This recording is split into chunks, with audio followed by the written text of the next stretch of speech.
All right, guys. Today we're in Culver City and just getting off bar with Brandon Franks. That's my last name. Yes, sir. So we actually had a whole week working together. Yeah, Such man. a The Barista X9 JLC show all week here at Culver City. If you missed it, well, I'm just saying you missed it. All right, you gotta catch exactly it. right. I don't know when's the next headline, but we'll be back one day. We're back. Coffee pros. All right, Mr. Franks. Well, why don't you take us back to your earliest memories as a child? All right. One of the good early memories you remember. I mean, I don't know how old I was, but I was at my great grandmother's house in Tennessee, Tullahoma, Tennessee, and she had a house right next to a Dairy Queen. So that's like every kid's dream probably. You get free ice cream pretty much every day because they gave out free samples. So I would get home from school, go to my grandma's house, and always get a free sample of ice cream. But anyway, I don't know. I was just sitting on the couch one day, and I had a moment. I was just like, man, I'm gonna remember this as a long time ago.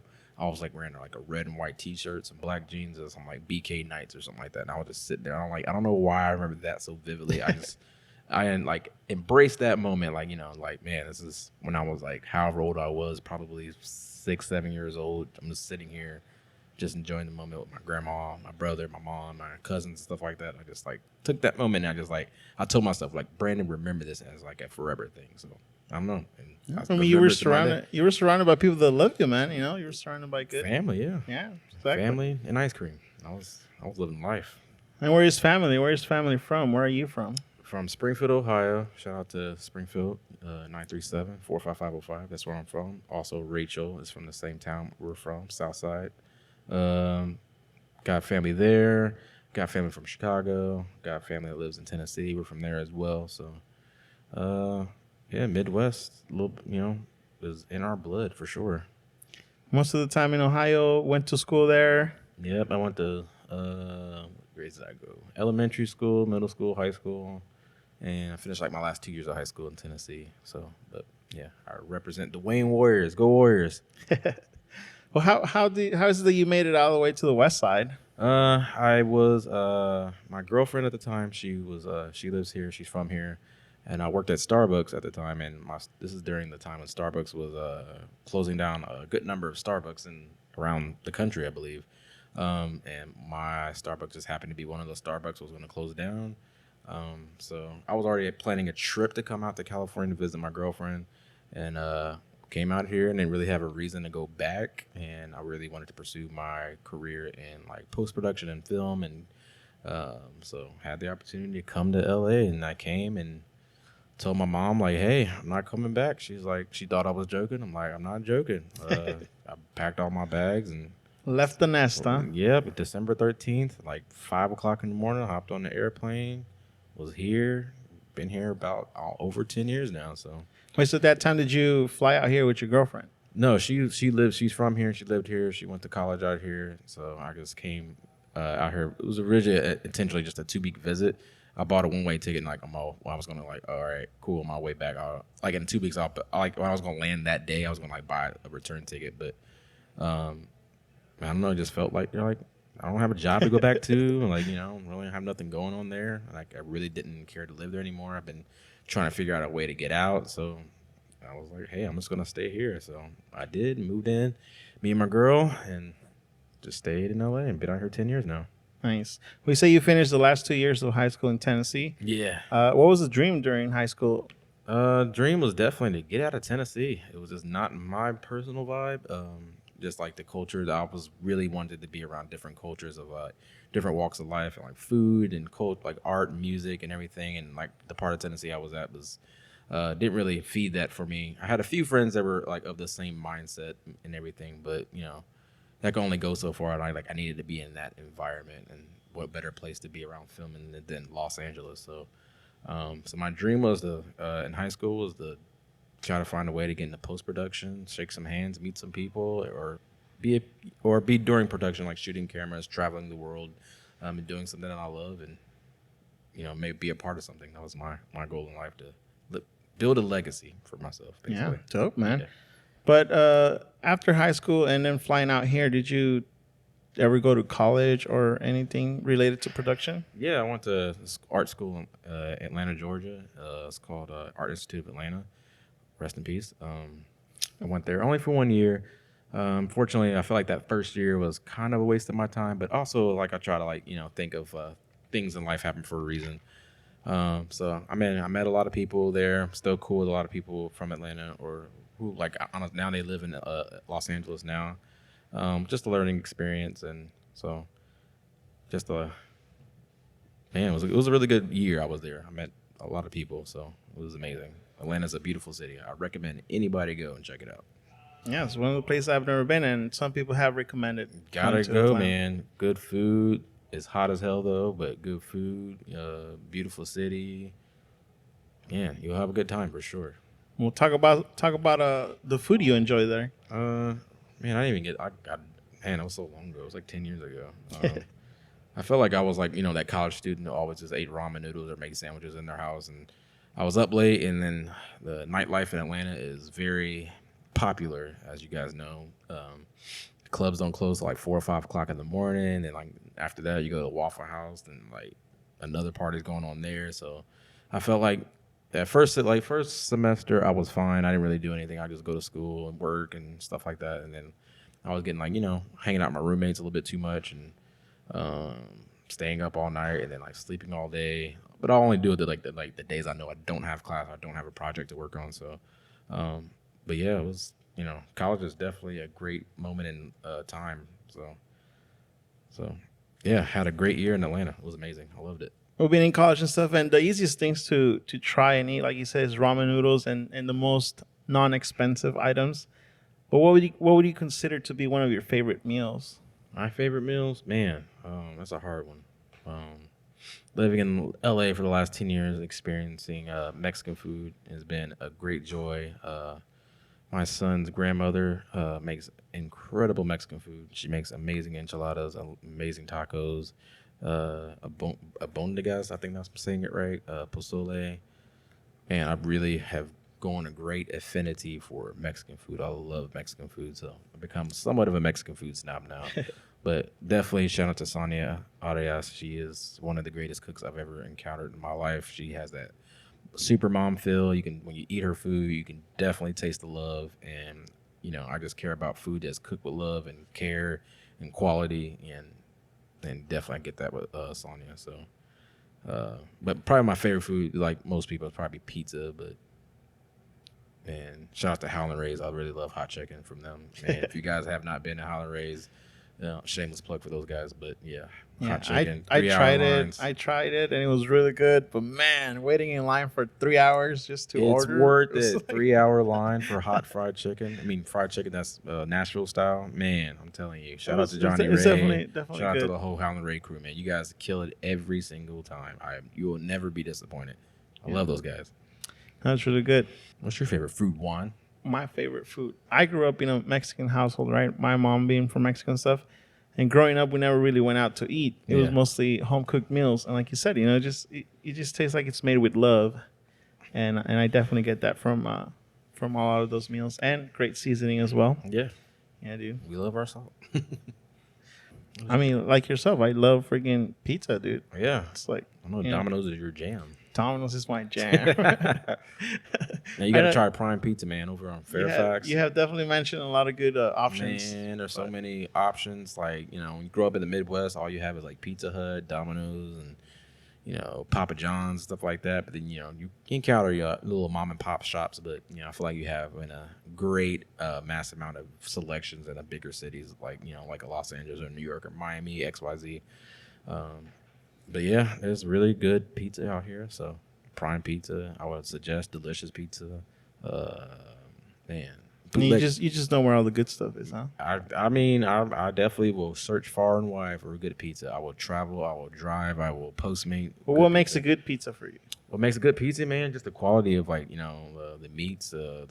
Same thing as you can when you eat it, you can just taste like, man, they really know what they're doing. Like they have quality. They take their time with it. The care and love is in there. So Sometimes you can definitely taste food, and like people can say it's good, but you can taste it. Like, man, there was no emotion, there was no love or anything, and it just tastes like soulless. And So how do you eat your slice of pizza? Because I always fold my slice of pizza. Do you just grab the slice and man, then flat? it Or, depends on who what it is. Sometimes I eat it crust first and then go in. If that's usually like the New York slices, I don't know why I just do that, but one of my favorite pizza places in my hometown in Springfield is called Casano's. I was just there a few weeks ago, and man, I ate it, and I was just like, man, it took me back nostalgia, and it was just like amazing. They're square cut pizzas, so they're like not that big, but like you can order a size, but like you get square cut pizza and then just make man. Me and my twin brother, we were eating it, we were just popping it in, like man. I think we like ordered 2 pizzas that day. We ordered one in the afternoon, then like later that night we ordered another one. So good, man. Shout out to Casano's, man. I love their pizzas. So delicious.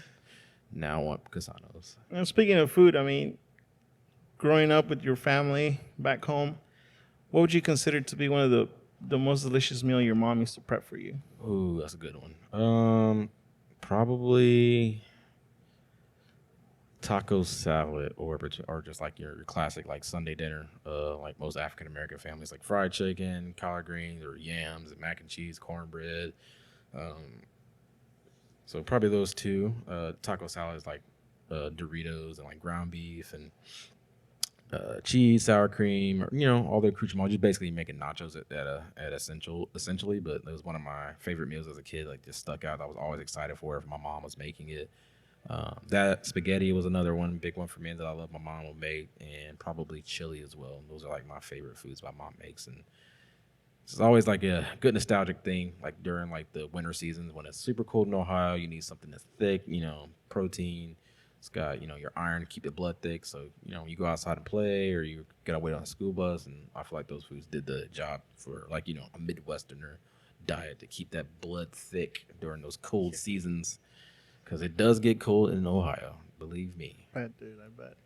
I mean, I've never really traveled to the east side of the country, but I was in New York in March and it felt chilly, man. Like in comparison to LA. You said March? Yeah. March, yeah. Oh, yeah. It could still snow marching over there. I've seen it. Yeah. So It's crazy. It could be, that's the crazy part about those like places like that, Midwest and East Coast. Like it could be like 65 degrees one day and then the next day it'll start snowing. I don't know why. It's very bipolar weather. but we are very spoiled with the weather here in California. I Dude. It's agree. just like, and being close to the beach and stuff, like even on a hot day, you still get this breeze.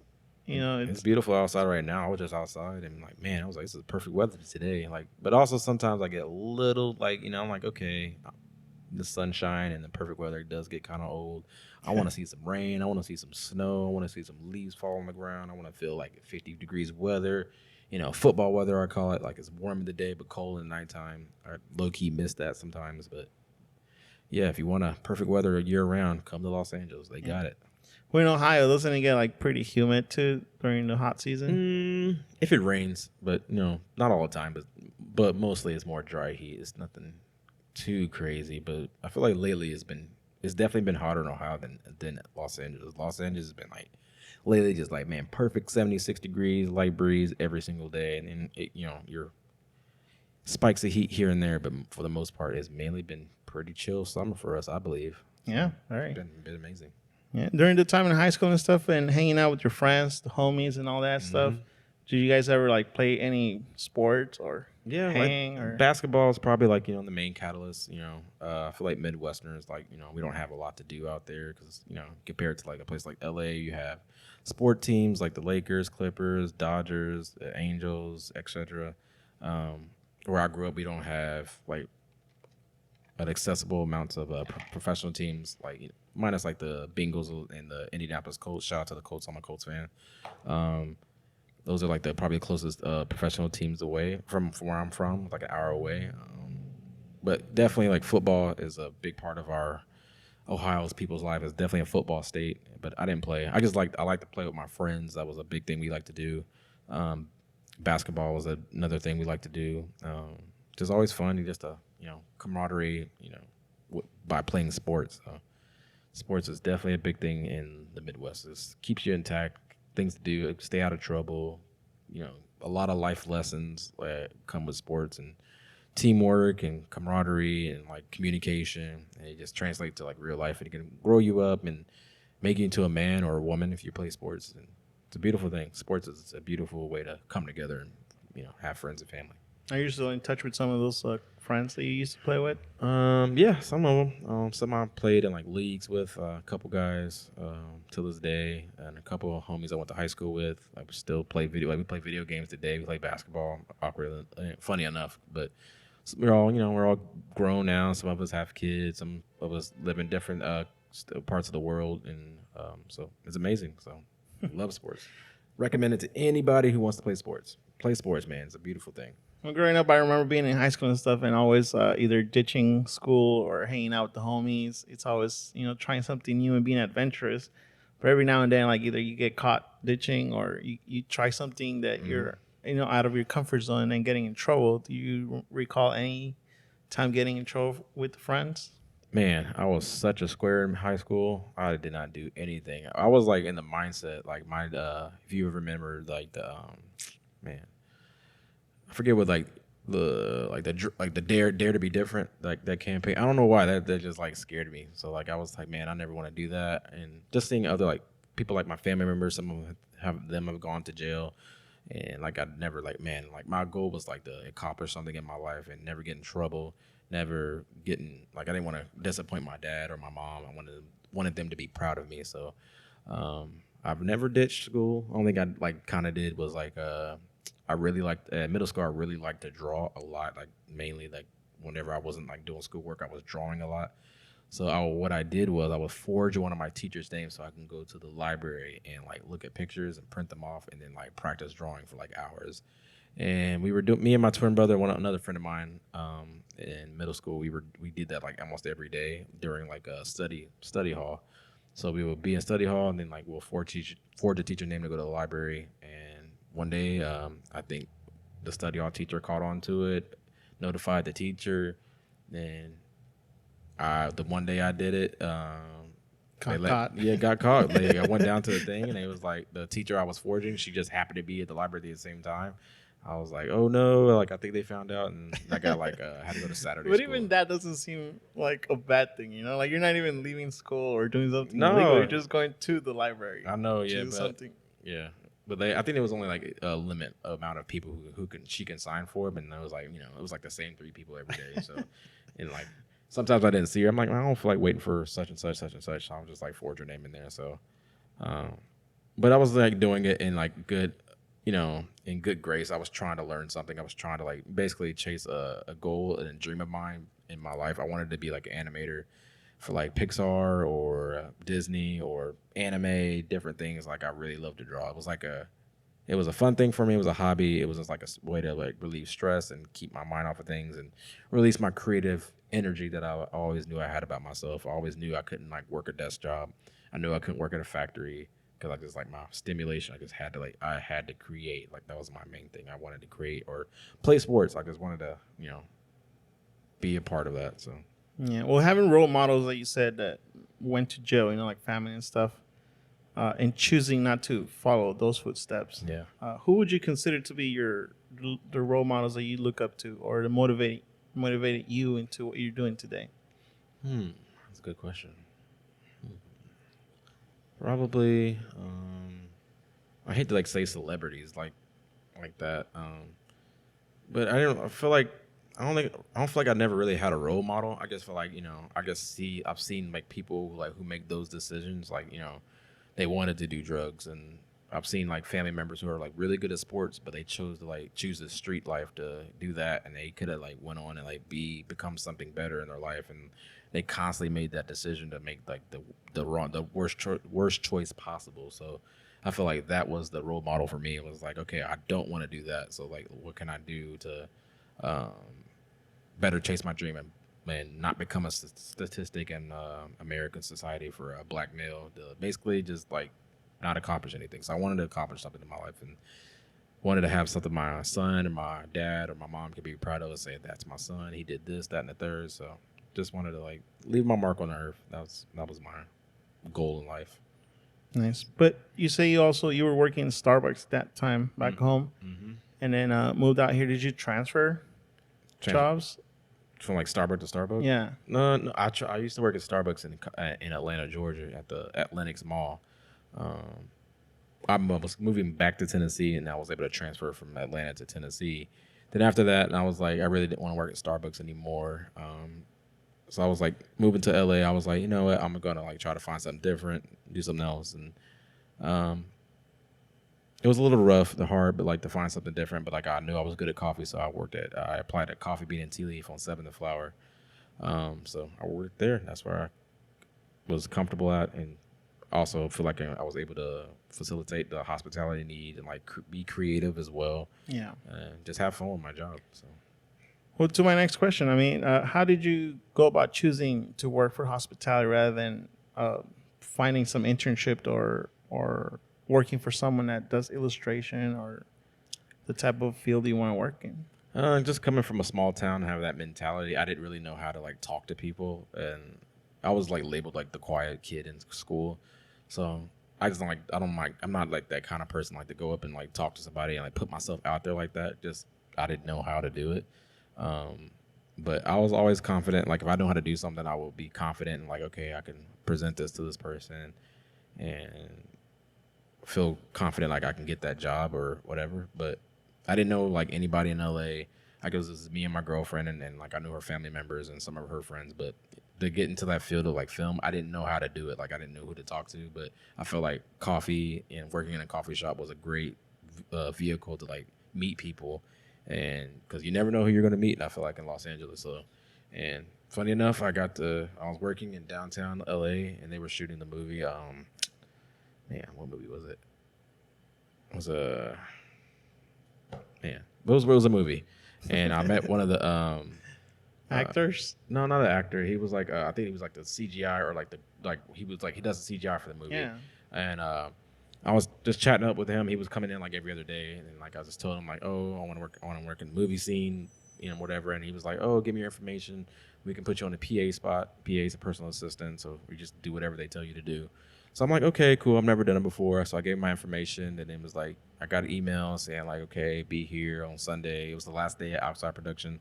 So I was super excited. I was like, man, I felt like I was really on my way. I'm coming to LA. I'm doing like, making my dreams happen. So I was in Santa Monica on Avenue of the Stars. Had to be there at like 4:00 in the morning. And I was there till like 1:00 in the morning. It was like almost over an 18-hour day. But I didn't like feel tired. I didn't feel like, like stressed out or frustrated. I just felt like, yeah, that was amazing. Like I was here. I got to be a part of my dream and see everything, see cameras, and just, be in the element. So it was definitely one of those like feelings that I was like, man, I was just relishing in the moment. So Yeah, I mean, when you find something you're really passionate about, you enjoy doing it. Like exhaustion usually comes second. I didn't feel any of that. Like I was standing outside for 18 hours, like, and I was just trying to soak up the moment, and trying to like meet who I could meet while I was there, like talk to ADs or talk to like PA directors or just other PAs, and just pick people's brains at how to like continue to crack on that scene and everything. Man, so, I bet that was exciting, dude. It was, yeah, but also it's a very tough field because like it's like asking people questions, like they also you kind of get like this pushback, like you're trying to take my job, like I'm not. It's like well, kind of I am. It's like sounds like a competitive field because I was meeting people there, but like some of them like wasn't there to like it was just a job to them. They wanted to be like in a band or like composer or wanted to be an actor or whatever. I'm like, man, like you're taking away opportunities for people who want to be on this side of the field, and this is just a job to you. So I felt a little bit pissed off about that part of it, but I also get it. People got to eat, feed their families and everything too. So yeah, it's a very hard field to crack into, in my opinion. So. Well, growing up as a kid, you say you were the shy type, like the quiet boy. Yeah, I was quiet. Getting into coffee and like serving customers requires a lot of like verbal skills. Yep. So how did you conquer that fear? I feel like I knew that I was quiet and I didn't put myself out there, so I was like trying to like, how can I do that? So when you work in coffee, you have to talk to people, get to know people, and I felt like seeing I've seen other people talk to people and they make you feel welcome and it doesn't feel robotic, it doesn't feel fake. I'm like, oh, it can be a fun way to talk to people. And I was like, okay, so I would try to apply that into my work ethic and try to get better at. And no one's perfect at the first start of it. Like, I was like, I have some of a like a realistic attitude. So if somebody asks me a question, I'll tell you for real. And then like, somebody asks me for something, I'll just say no. Like, but then also like there's a better way of saying that as I learned throughout the years. I'm like, um, I've gotten people, I feel like I've come out my shell a lot more over the last 10 years and everything. But also it depends on like, I don't know why, I just feel like, when I'm working in a coffee bar, I feel like I can control the situation, I control the energy. And so I feel more confident in it versus like if I'm out and about, like a whole bunch of people I don't know. I don't talk to people like that.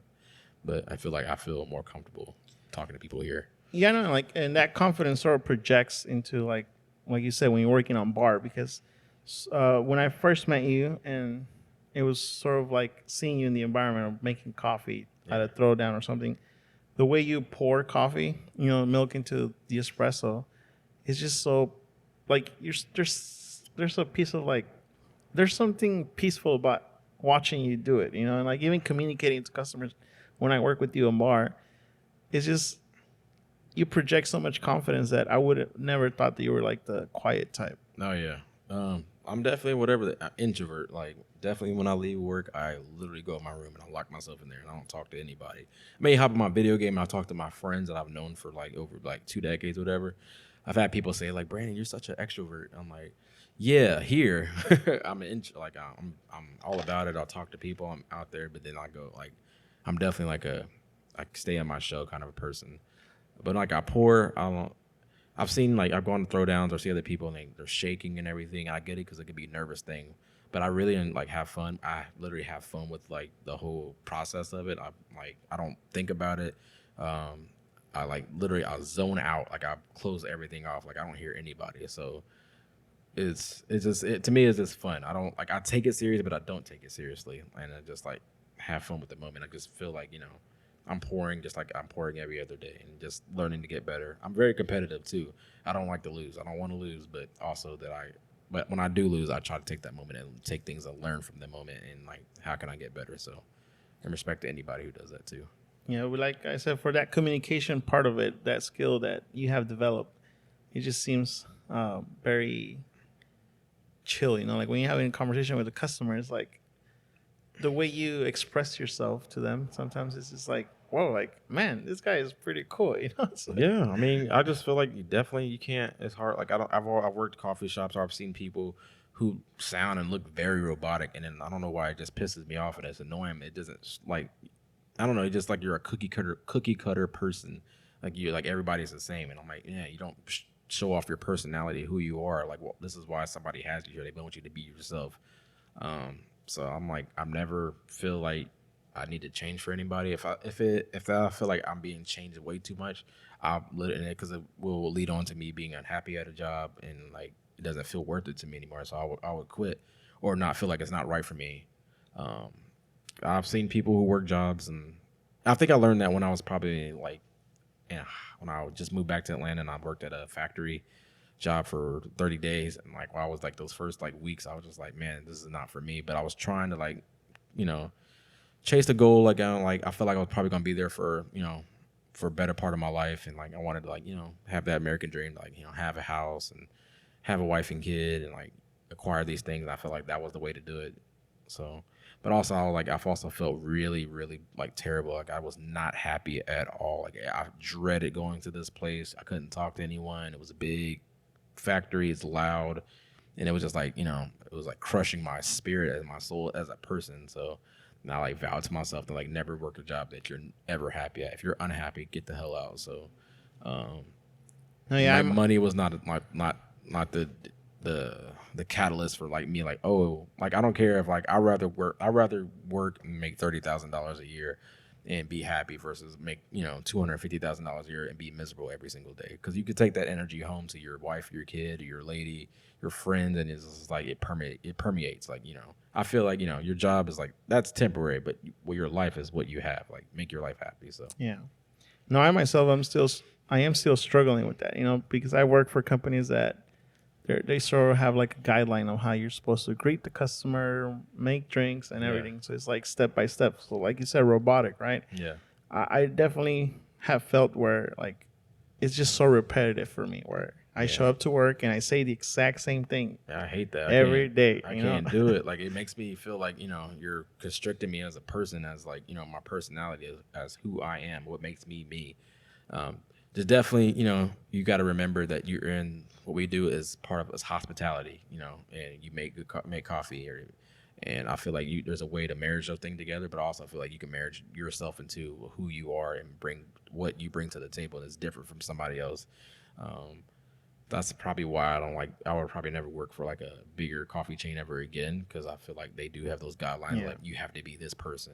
And so like working here at Menottes now, it's sort of like me trying to crack that shell, Yeah, I feel and for me trying to step out of that shell sometimes, even when I'm working with you or I'm working with Nicey and stuff, I feel like I need to walk a straight line, and not knowing that I can step outside those boundaries a little bit, and like be myself.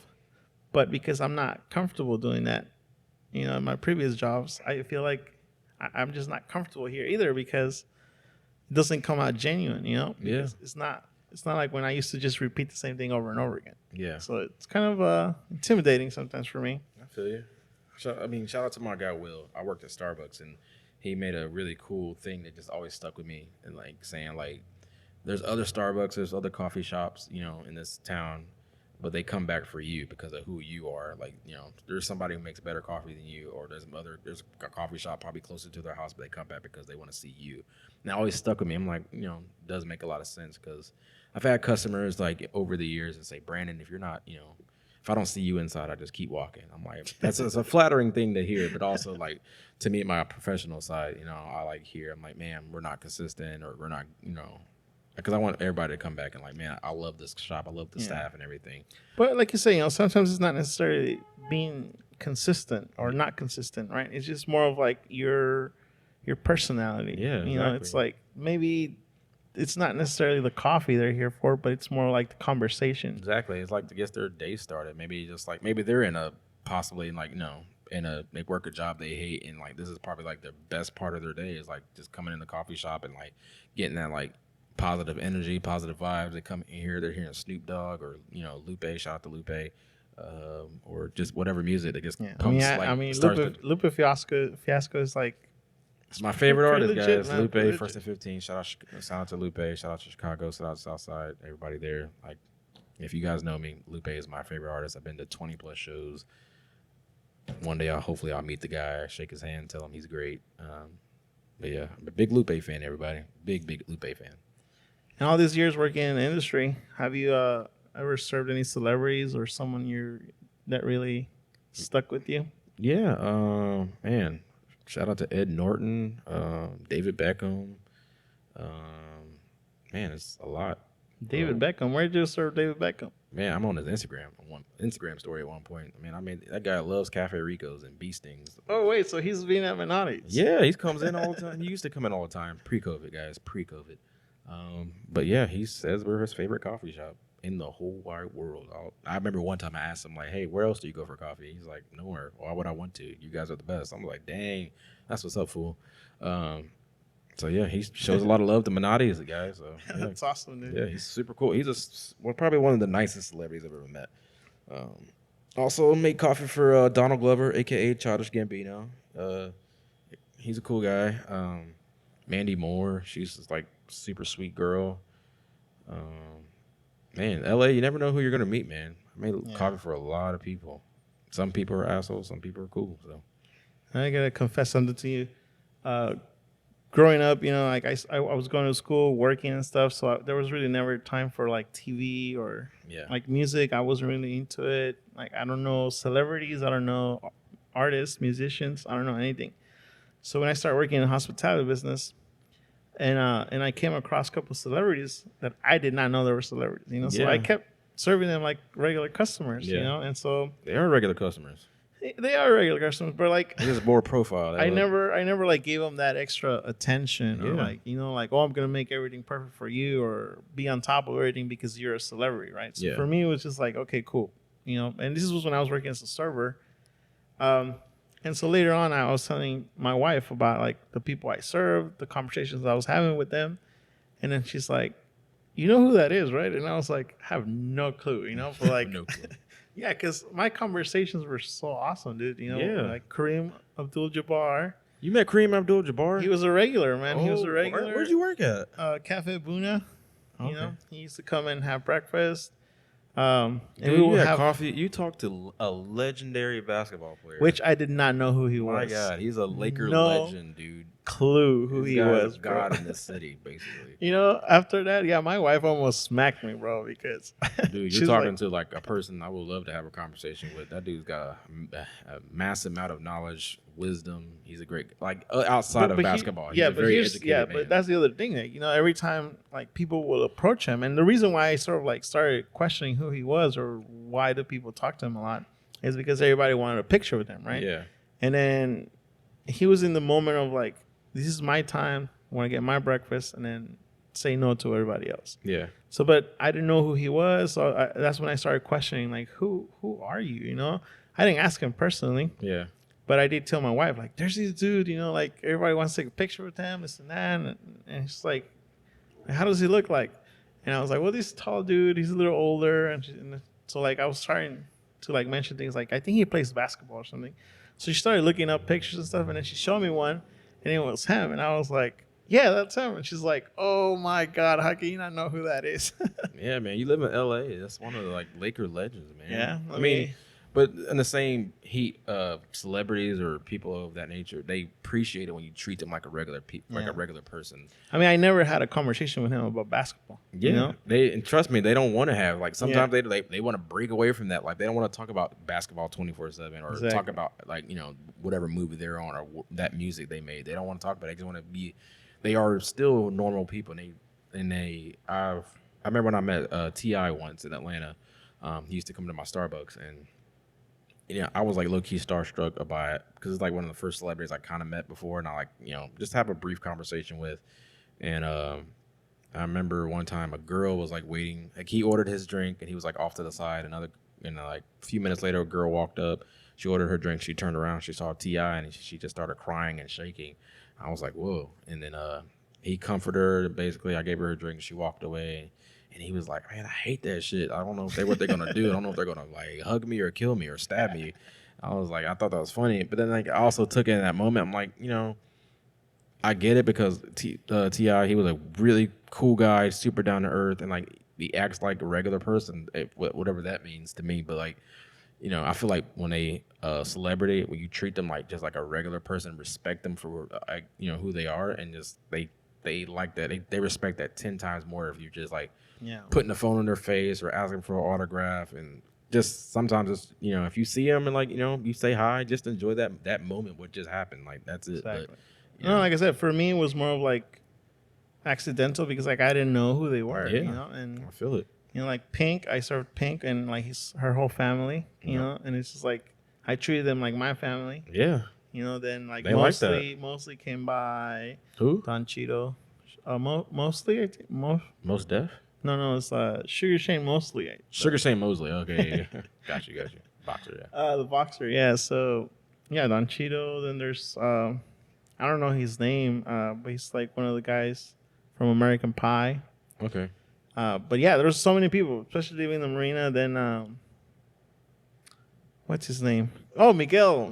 Oh, Miguel. Yeah. Okay, yeah.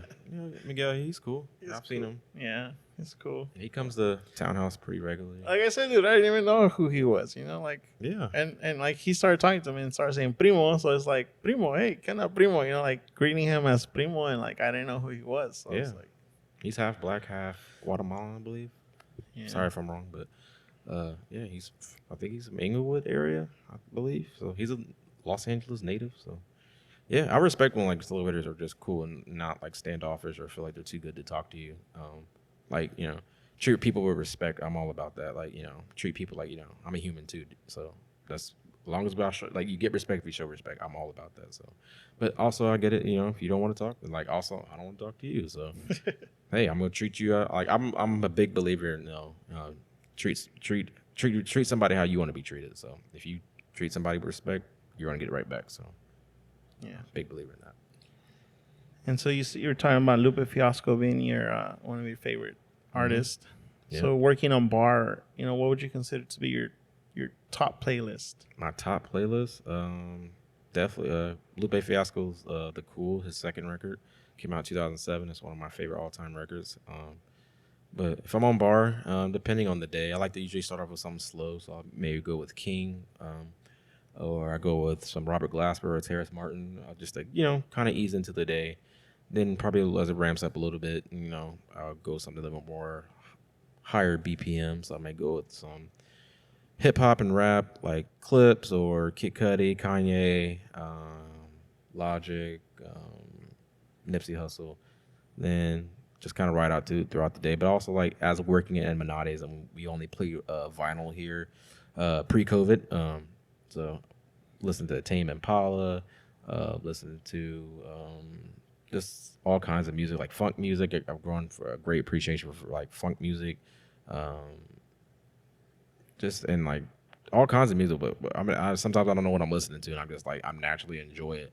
Growing up, I feel like I was in a boxed environment where we only listened to like hip hop and R&B and like some gospel music, and I didn't care for rock music. Well, I kind of did. Like I liked Linkin Park as a kid, but I was always just told I was weird for that, so I stopped listening to it because I thought black people were not allowed to listen to rock music. But later, find out black people created rock music. Um, But yeah, like that's why I think I really like. That's one of the reasons why I like LA is a melting pot. There's so much things to learn about other cultures and different people. So yeah, so I mean, I love all kinds of music now. I used to say like I'll never listen to like rock music or like pop music or like music like Britney Spears. I don't know, just whatever that kind of music. I would never listen to, but now I kind of do. So I just like it's a lot of different sounds of music. People are just musical geniuses. So shout out to everybody who makes music. Sir. And then from those moments when you used to like forge your teacher signature and stuff to go to the library. You sound like a criminal. Forge your teacher signature. But when you used to go to the library to get ideas and like to become an illustrator and stuff, drawing, that being one of your hobbies right now. Yeah. Do you happen to have any other like secret talents that you never really share with the world? Probably not. Like I think like probably drawing was like my thing. I just saw like one of my friends, like, I think probably like most middle school kids back in like 2000, 2001, Dragon Ball Z was like the show to watch. So like I was like, watch it, and then I'll get on like, Google some images up and like I'll print it off, and like I'll just sit and like at home on like the dinner table and just draw for hours, or like put my headphones on and just draw, and just like, it was like a great way to like, have like a stress reliever, if I'm at home. So I would do that. But I think probably but I haven't drawn in years, to be honest. Like I stopped probably like around high school. I stopped doing it. Probably should pick that back up again. It's just a great way to like relieve stress and get your mind off things. It was just fun. It was just a fun thing to me. At first it was like you should probably like try to pursue that as a career, but like I felt like I was like as I was trying to do that I was like losing the joy of like just drawing. So like I didn't want to do it. Like it's like I'll draw just for fun. So that's what I did. Nice. And then when it came to picking like a career choice and stuff, or what you're ultimately looking for, have you ever encountered any like big challenges or like discrimination or like not having the experience to pursue something? I think maybe it was like more of a confidence thing, like being told no. I feel like I'm one of those people, if you tell me no, I lose like a lot of confidence in myself and I don't want to do it anymore. But it's a great life lesson. Like when you do stuff like that, it's a great lesson. Like to never stop and keep going. So I feel like I've been doing that lately. I've been trying to like get back into like shooting and editing and being around in environments like going like race service and see those guys like post their projects, or like looking at Donut Media, look at those guys as a project and posting stuff, and just meeting people who come to Manades or who are editors, and just giving me some inspiration, like little tidbits of like knowledge and wisdom, just to just basically keep grinding, keep doing it. So, you gotta like be one of those horses with the blinders on. Like, don't look at everybody else and see where they're at. You just gotta work on your craft and get better every day. Just do a little bit every day. And as the great Kobe will say, like, don't worry about that. Just like every day, just get a little bit better. So that's what I've been trying to do. Just keep my head down. Don't worry about anything else, and just trust in the process, basically.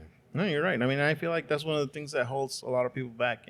Where they see other people, perfecting their craft already, but it's like what they don't see is that it took them a long time to get there too. Exactly. Yeah. So I just feel like just like some people said like that could be their New Year's resolution, or like, or I start on Monday. I'm like, man, forget that. I'm gonna start now and just like play and just like figure it out and just learn and like grab as much knowledge and talk to as many people, shake as many hands as I can possible, just to kind of get there. So, because there's no such thing as overnight success, So just always got to keep grinding and do what you believe in, and you never know when that opportunity comes, you are ready for it. So Exactly. yeah.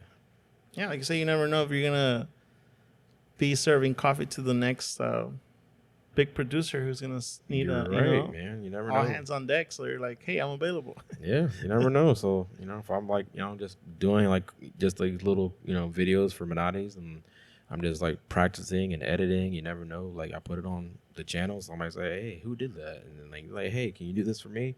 And then XYZ. And LA is a vast, amount of people out here. So you never know who literally will walk through these doors and say, hey, are you Brandon? Hey, I got a project for you, whatever. So, but that'd be cool, but I'm not like, I'm focused on that, but I'm not focused on it. I'm just only like, all right, let me just grind and just work as much as possible and see, never know what happens. So just trying to be ready for it. That's awesome, man. Mm-hmm. But being in LA also, I mean, there has been a lot of protests and stuff, Yeah. So how do you feel, or where do you stand on all that stuff? It's definitely trying times as like, being an African American male in this country. And me having a African American male son and seeing things like that, seeing police officers just practicing horrible work and killing, and to me, I've seen that, even before camera phones and all this stuff, like knowing it, being in those environments and being in those communities, seeing it happen and telling other people. Telling my friends that like when I was in high school or middle school, like racism is very much still alive, and some of them didn't believe it. Like, no, that's not a thing. I'm like telling you, it is very much still alive. So just it being more projected through people through social media and people seeing things, it's bringing it to light. So I'm hoping that it definitely is helping and changing the world and shedding light in those people who are just have hate in their heart, and really we should change something, but. Yeah, it's definitely a hard time to just be a person of color in this country and fight for equality and fight for equal rights. And I feel like, to me, it's a little angering thing is like we're human beings. Like, we're all human beings. We all should love each other, no matter the color of your skin. Like, I didn't have a choice to be black. I was just came into existence and the color of my skin. So it is what it is. So people should be judged by their heart and their character, and the color of their skin should have nothing to do with it. So hopefully, one day we'll get there. I believe that we will. But right now it does suck to see these things on TV and seeing people being shot in front of their kids and for no reason at all. So just because a cop was scared or just not knowledgeable or just not trained enough. So it is very, very much angry to see that, as you don't know if you're walking down the street, you don't know if you're gonna get shot by people who say that we're here to protect you, and they don't. So yeah, it's a horrible feeling. It's disgusting, and got to do better. Oh yeah, I mean, I've never really personally encountered any of those situations, but I also feel like I never really put myself out there, Yeah. So, and for you, I mean, like you said, you have a kid who has yet to grow, right? Yeah. Yet to build his future, and to see him grow in this world where officers who are supposed to protect us are not doing that. Yeah. I mean, there's a lot of good cops, but like there's cops that are just like they're staining their image. Because I know a handful of homies that are cops, and they're good people. They're good people to their family, good people to their community, and it just sucks because like they're gonna get like they're gonna get tossed in as like oh, this bad cop, and they're gonna like people who just like don't trust like the police, and unfortunately. Police have had a great relationship like inner city or urban areas where they just like we don't trust them. They given us multiple reasons why we don't trust you. They just don't, the relationship with them is not great. So we don't. Is this something that to be scared of? So like there are good cops like I said, but like so there could be like out of a few like those good people, but like may get come together as the bad ones, and they can unfortunately be harmed or hurt and not deemed trustworthy. So. It does suck. So like, just as a whole, we just gotta like those. We gotta have proper training, proper knowledge, and things for like cops and law enforcement in general. Yeah. Well, also you as a parent, I mean, how are the conversations with your kid? I haven't really had those conversations with my son quite yet. He uh, doesn't really know what's going on like that. He's a little kid. He doesn't worry about it, but I'm helping him with, like, like any kid, like, kids are like want to just have fun, or some are hard headed, they don't want to listen. But I'm trying to, like, instill those things, like, like listen to like your respective authority, albeit your mom, your dad, your grandma, your auntie, your bigger cousins. Like, we know what's best for you, so just teaching him right for wrong for right now. But as he gets older, like, then I will come across, like, so, like, hey, you ever stop by a police officer, make sure you stop, don't, make sure your hands are shown, just comply, and so you can make it home back to mommy and daddy. So, but also sometimes that is the case where people do comply and they still don't make it home to their family, which is very unfortunate. So we got to make sure we hold those police officers accountable. Shout out to the officers who are still walking free who killed Breonna Taylor. You guys are dead wrong for that, and hopefully the city of Louisville will right those wrongs immediately. Yeah, and like one thing you mentioned, is the whole technology part of it. Like it's been happening for a long time, right? But Yeah. it's sort of like brought to light more Yeah. easily now because of the technology we have.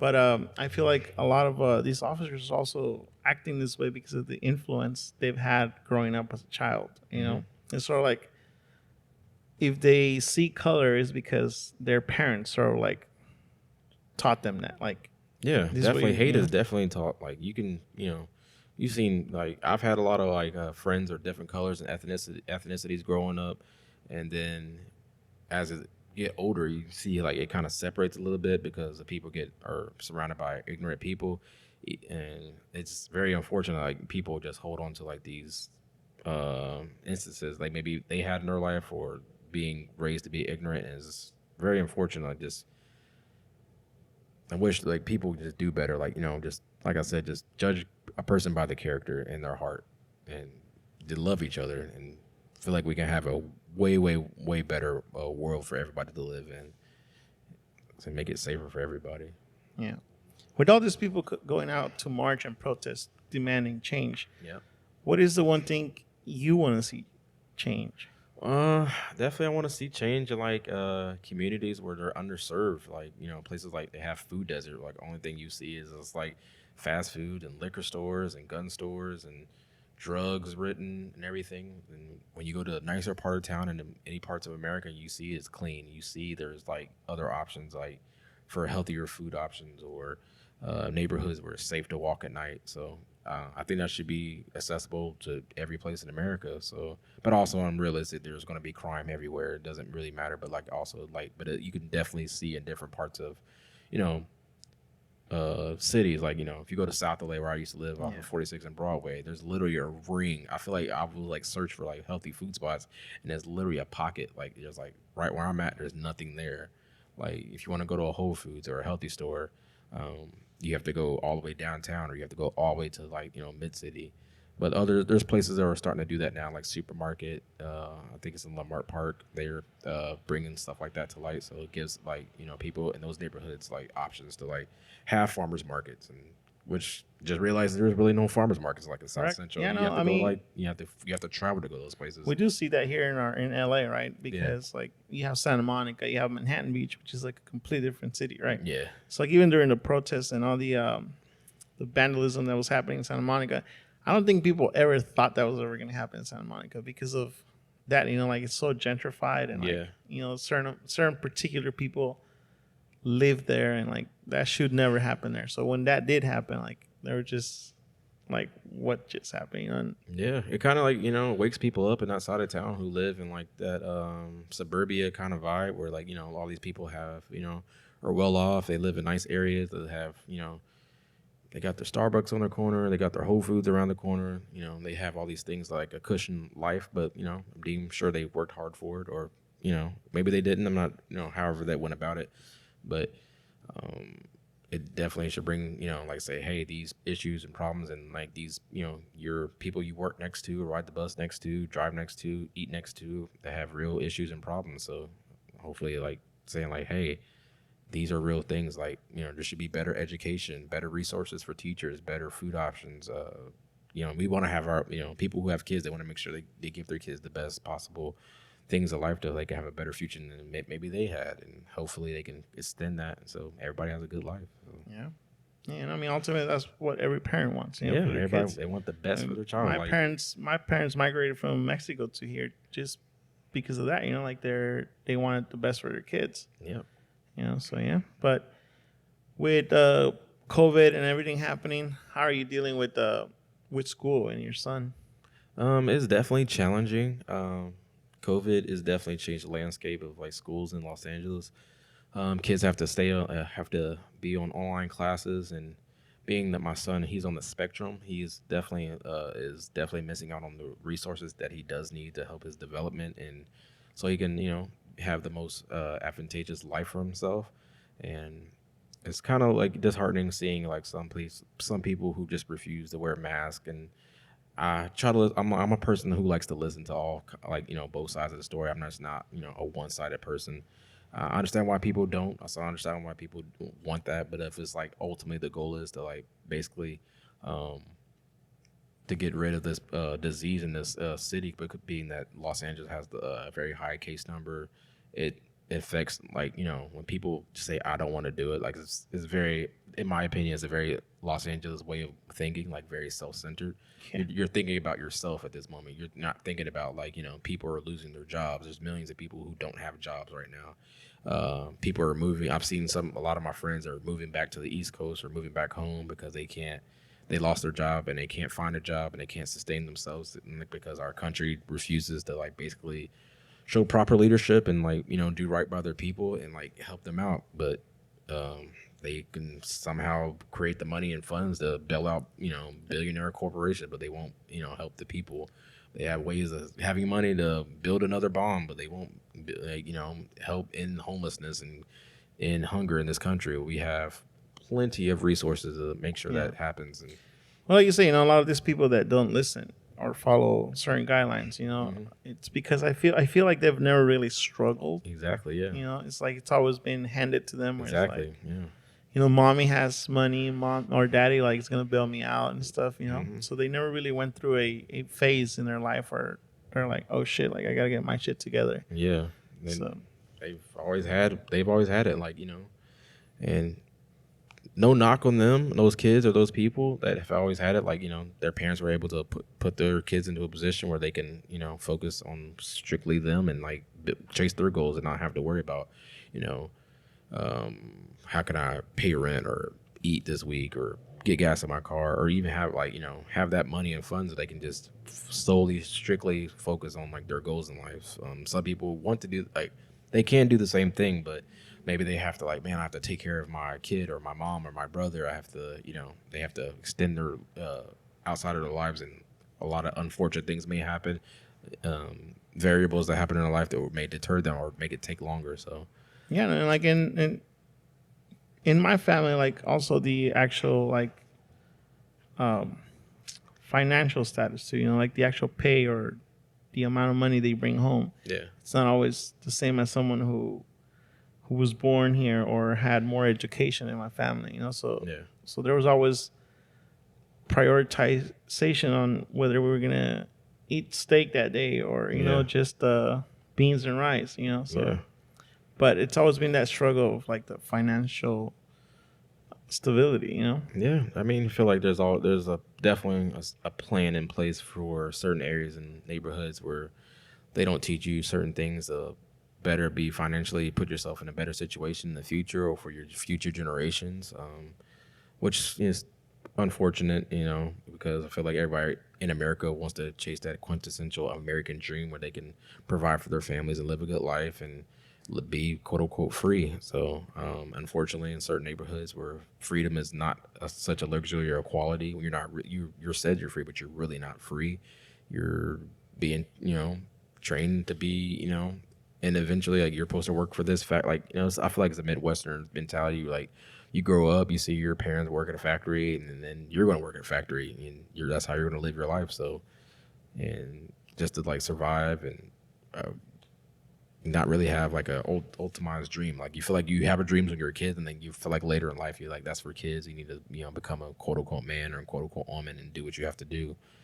And it's unfortunate. I wish we were able to have those resources, like, you know, those like kids in Santa Monica or the Palisades or Beverly Hills or Calabasas, where they're taught a lot of different things. Like they're told they can be whatever they want to be, and they really have the resources to make sure that happens for them. And we're told the same thing, but we have to sometimes, or in certain situations where we have to, like, you know, put those dreams aside to, like, you know, face reality and what you have to work with. Well, as we're finding out also where most of those resources go instead of the schools, you know? Yeah.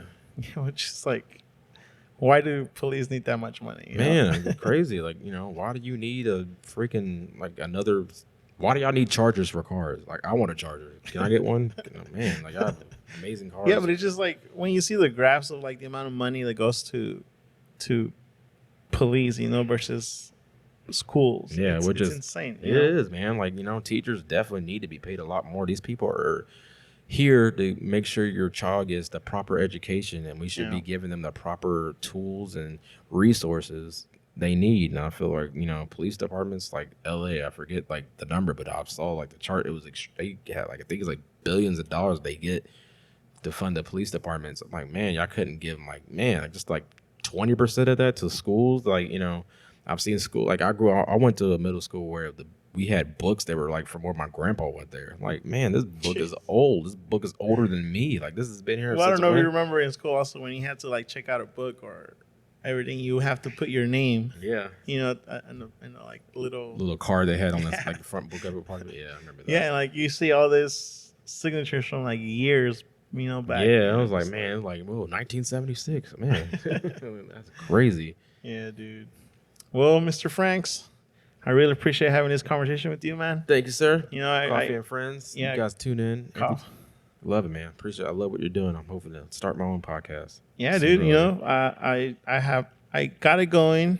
I mean, I'm still learning, but if you need help or have any questions, I will definitely hit you up, JLC. Yeah, dude. You know, so Coffee and Friends is it's sort of like something easy that I picked because I'm surrounded by a lot of good people, and I just wanted to sit down and talk to them, you know, after a shift, or not necessarily talk about coffee, but more about who you are as a person. Yeah.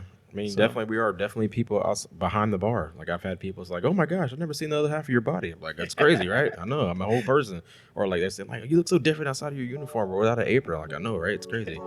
So yeah, it's a great platform to, like, people like get to know who we are a little bit more. We are people too, so we're not just here. We're here. Yeah, we're here to serve you, but we're also people too. We have likes and interests, just like you guys. So exactly, it's amazing. Yeah, man. Appreciate your time. Thank you for having me, JLC. Can't wait to work with you on bar next time. Yeah, See you soon. Yeah, man. Appreciate it. Anything else you want to share with the world or say to the world? Man, everybody practice social distancing so we can go to sporting events and go to Coachella. Yeah. Let's make it happen, people. All right, man. Peace, guys. Peace. Till next time. Yeah.